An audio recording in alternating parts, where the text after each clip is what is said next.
Hi guys, Mike back again with another instalment of the Reaver Titan video log.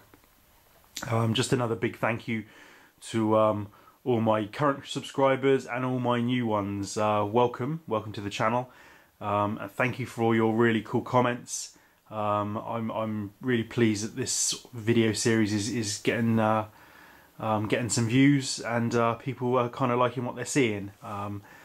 So today is Saturday, and we're going to be doing arms, shoulders, arms, weapon mounts really we're going to sort out today.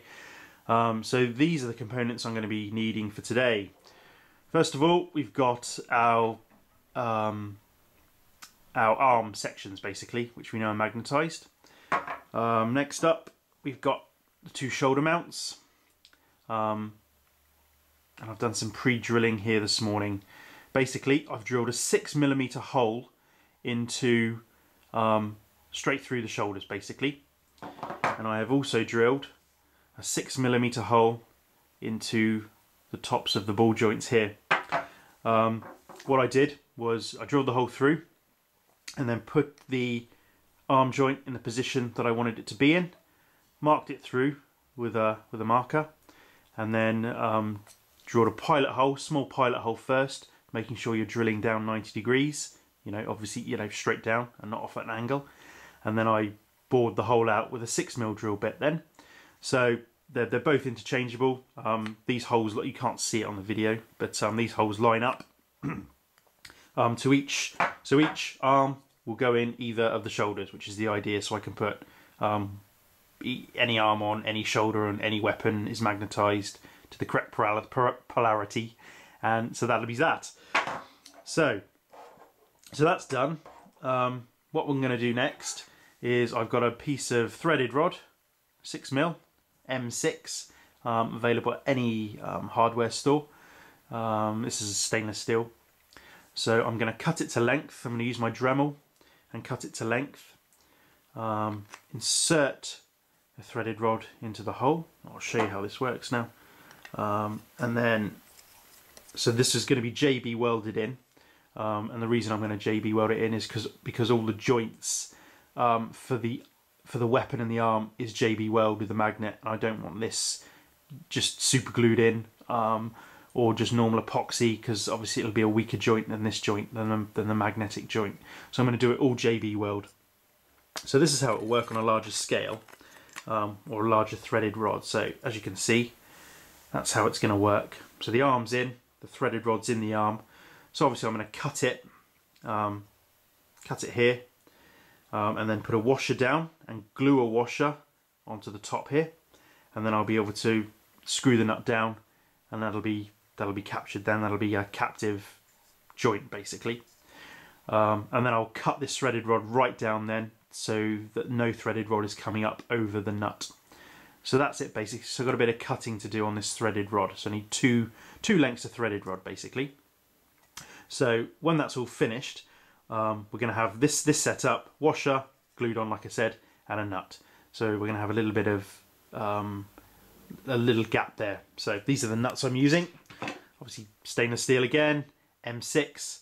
So there we go, that's the sort of level I want to cut the threaded rod. So I can mark that off and cut that. So that's that.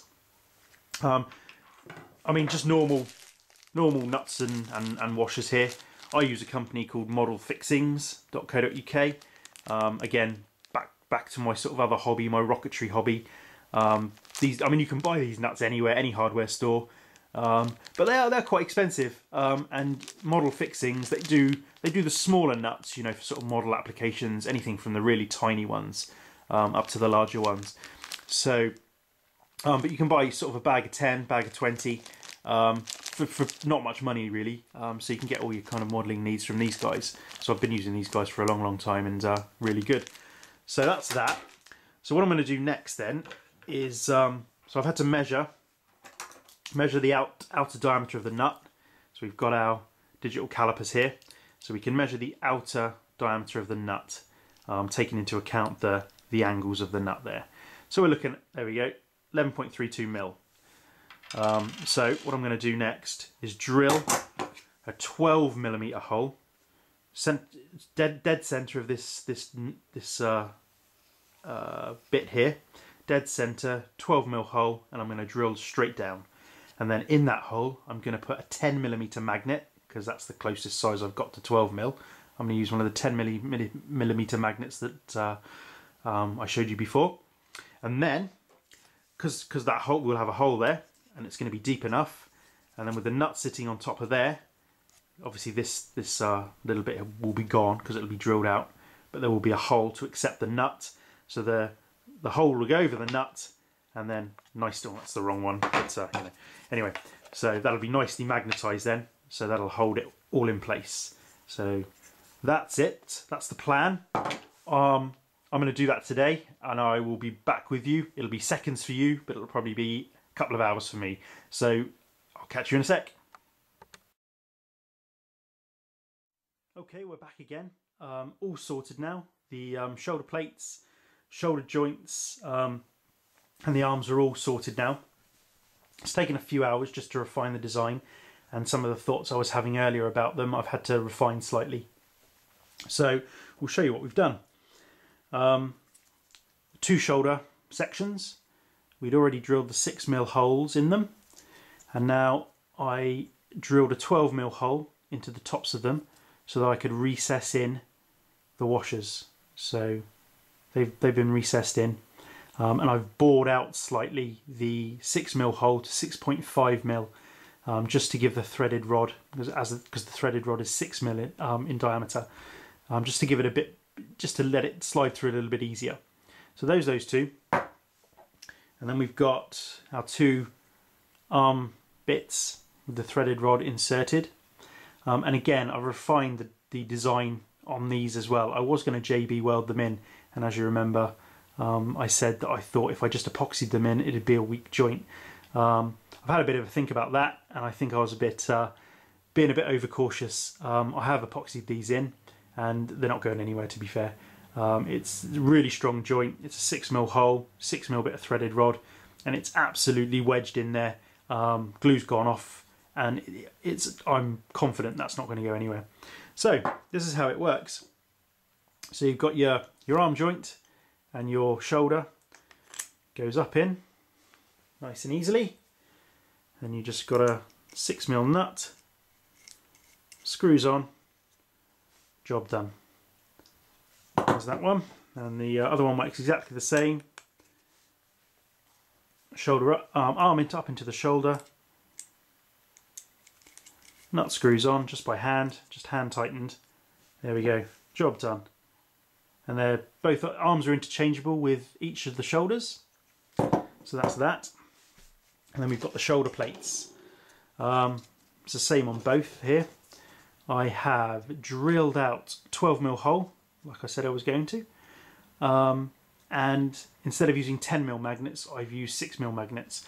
So I've drilled down 12mm to the depth of the nut, and then I've drilled 6mm down a little bit further to accept the magnets. Right, so the magnets actually sit on the top of this nut just to give the shoulder plates a nice pull onto this nut so they stay on. And we'll demonstrate that now. So there we go. Upside down. So there we go, there's 1. And 2. There we go. So they're not going anywhere. Nice gentle pull on those. And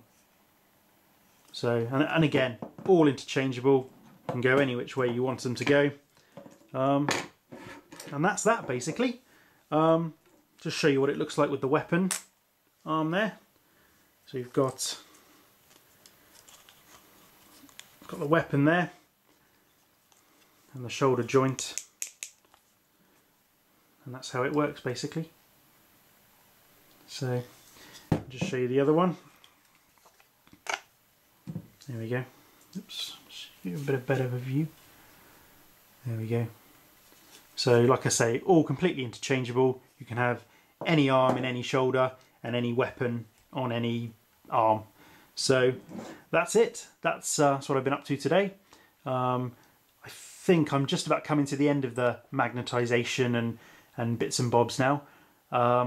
I've glued the hip pistons onto the legs from a previous video, and I've glued the pistons onto the backs of the knees, and that section now is really kind of ready for paint, and I'm still a little bit undecided if I'm going to stick the piston guard armour on before or after I paint. So I'm still a bit unsure, and I'm still a bit unsure about colour schemes, so I'm just kind of doing some non-essential, well, very essential work, but non-committal work really.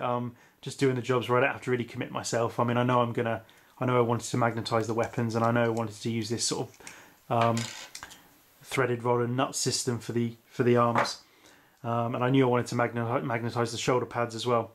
So I'm kind of getting to the point now where I'm running out of little jobs to do like that, and I need to really kind of get some paint on the thing and start painting. So one of my subscribers, I think it was Rick 1007, I think it was, asked me if I was going to go with a Blood Angels theme for the Titan, and I really don't know. I'm not sure. If I paint him red, is he going to look too chaosy? I really like the blue, so then I was thinking maybe I'll paint him blue, and then give the head carapace a coat of red. It's just to kind of, you know, get the red in there, and then put some Blood Angel kind of iconography over him. I'm really not sure. So, I mean, any ideas you got, guys, let me know. I mean, I'm not really up on the Titan fluff, to be honest. Should be really, shouldn't I, having spent all this money on one, but not really up on it all. So I'm not 100% sure what I'm going to do with the colouring yet. So that's it for today. Thank you all very much for subscribing. Thank you all for watching, and I'll catch you on the next one.